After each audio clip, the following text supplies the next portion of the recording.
Hello!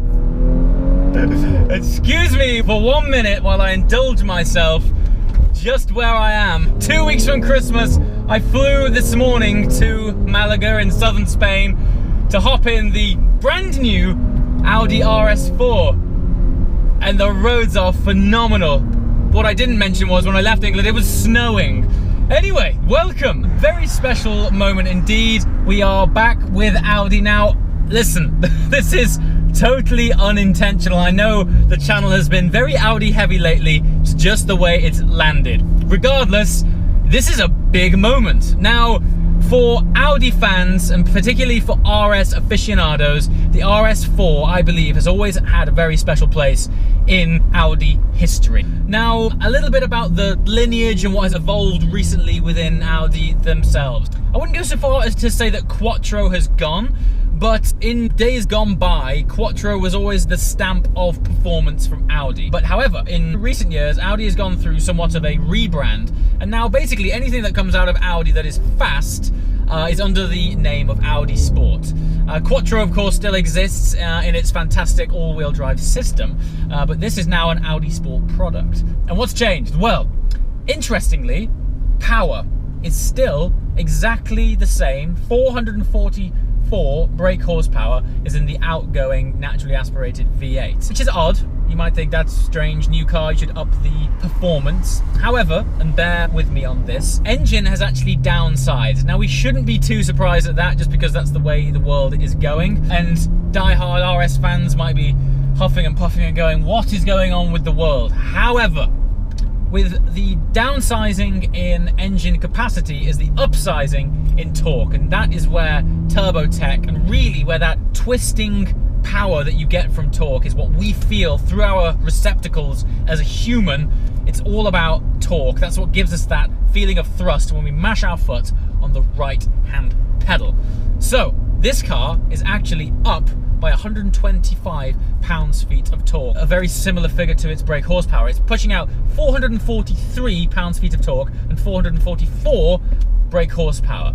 Now, that might not seem a great deal, but honestly, upon dropping a cog in this 8-speed automatic gearbox, we'll get on to that shortly, the torque is wonderful. Now, I wouldn't say it's exactly organ bending, but the main thing is the Quattro system puts it down with the traction of a sticky JCB. It's like they've just gone and put super glue on some tracks and hit it to the asphalt. It's got so much traction. The great thing about downsizing an engine, in my eyes, is mostly about downsizing the weight. So with 2 less cylinders, smaller engine, smaller weight. Now, I haven't got the previous car fresh in my mind and fresh in my feel, but I do recall that car feeling a tad on the heavy side. Now, I don't know if that's the witchcraft that they've done with this steering setup. It does feel very light, but the whole car, it just dances just a lot nicer. It sort of floats along the undulations of the road much better than the previous car. Audi are telling me weight savings are around about 80 kilos over the previous generation car.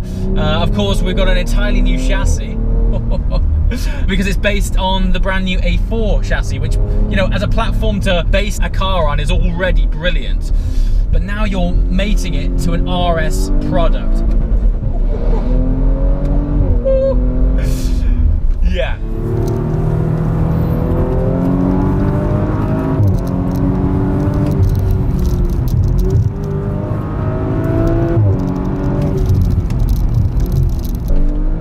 I'm happy to report that the understeer that was ever so prevalent, the torque is thick.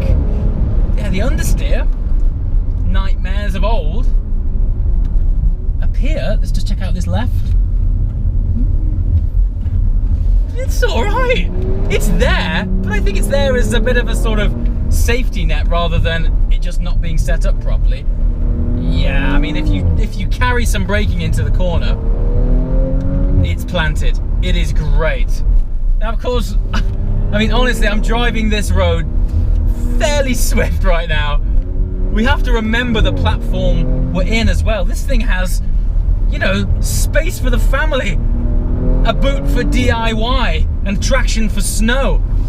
And here we are on this absolutely brilliant mountain road, throwing it around. The colour on this car, Sonoma Green, I would spec this. I would actually spec it. It looks so good. I'm not sure if the camera's doing it justice or not. Ooh, yeah, the understeer's fine, guys. I mean, that was a tight corner. But what I would say is carry some braking in with it, just to keep that weight on the front. If you accelerate a little too early, and I guess this applies to most cars, you are going to get the front end wash out somewhat.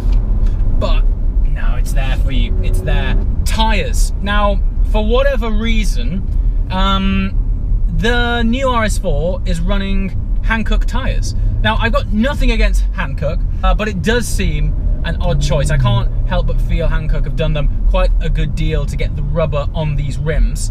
However, as you've seen just then, you wouldn't want to be going much quicker than that, I can assure you. And they're great. The bite is really nice. You know, the tires, ultimately, it doesn't matter what tech you've got in your car, it ultimately all goes through a piece of rubber that big, and these Hankooks seem to be dealing with it beautifully. Okay, this is a bit of a sore point for me, because if you watch this channel regularly, you'll know that I'm somewhat of a gearbox snob.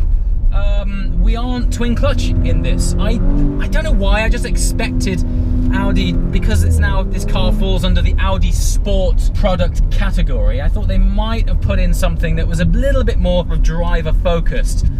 However, Audi have opted with their 8-speed auto. As you've seen, dealing with it very nicely indeed. It's not my preference, but ultimately 95% of the time you're not going to find yourself lucky enough to be on roads like this. I've gone very much out of my way to hunt down these magnificent, basically like Spanish Alps, just to test out the dynamics of this car. That gearbox didn't skip a beat. I was very much on it, changed when I wanted to. It's not a razor sharp shift, but the number one thing, and this is what I care about the most, it changes down exactly when you want it to change down. Now, I haven't driven this car in auto at all, but I don't need to. I know Audi's 8-speed auto is mapped beautifully for just dailying around in automatic. I want to know what this thing is like when you put it into dynamic. Is it dynamic? Is it RS? Gearbox, yes, it does hit the spot, and importantly, okay, it ticks the box for down changing exactly when you want it to, but it doesn't quite have that super crisp slamming it home like you would do from dual clutch. But then again, this isn't an R8, it's an RS4, and miles per gallon so far are disproportionately high. Do you know, for me, as soon as you step out of the realms of a car for practical reasons, smiles is massive. You know, having a good time in it, being dynamically capable so you can thread it through, you know, roads like this that might present themselves, or if, you know, you might have a really boring drive home from work, but you have that one country road that you look forward to every morning and every evening. If that car helps you maximize the potential of any given road, you're winning, you know? And you've seen it firsthand. We just nailed that road. It was absolutely fantastic. Now, aesthetics are subjective. However, my point of view is this is the best looking RS4 yet. And I know opinions are opinions, but it's just so much more aggressive. Back at the hotel, they've got every generation of RS4 lined up. This car, the aesthetic of it just looks like they jumped 2 steps on rather than 1. I think the evolution has been pretty gradual throughout the RS4 series, but the DNA on this, I think they injected a little bit of shark into it because it is looking a lot more aggressive. I'm really thankful for that. I think if you're buying into an RS product, you definitely want it to suggest that the car is a little bit more aggressive. It's not for the pleasure of everyone else's eyeballs, it's for those moments at the end of the day or the supermarket car park where you lock the car and you walk away and you just take one last glance over your shoulder. That's when you know you're in something a little bit tasty, and I'm finding that with this car, particularly in Sonoma Green. It looks fantastic, but in the sun, the metallic fleck is gorgeous. If they end up doing the next RS6 available in Sonoma Green, I'm going Sonoma Green and gold wheels. Don't hold me to that, but probably. Now, I know this goes without saying, but I think it would do this car a disservice if we didn't talk about the interior quality. Small touches for me. What I really like is that they've gone Audi exclusive on this particular car, and they've had matching green stitching to the Sonoma green bodywork on the outside.